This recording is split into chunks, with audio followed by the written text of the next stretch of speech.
قال رسول الله صلى الله عليه وسلم من قرأ آية الكرسي في دبر كل صلاة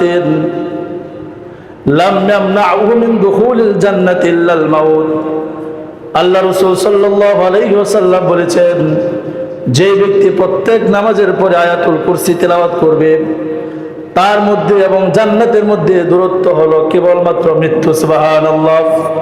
তার মধ্যে এবং জান্নাতের মধ্যে দূরত্ব হলো শুধুমাত্র মৃত্যু। প্রত্যেক নামাজের পরে যে ব্যক্তি আয়াতুল কুরসি তেলাওয়াত করবে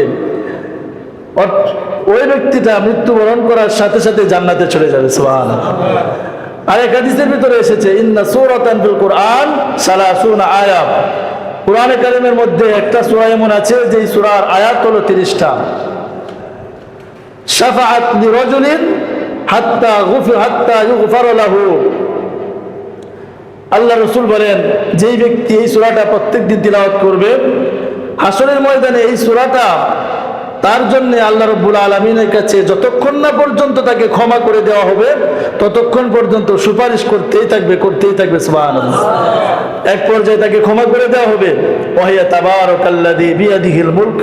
আর এই সূরার নাম হলো তাবারাকাল্লাযী বিয়াদিহিল মুলক।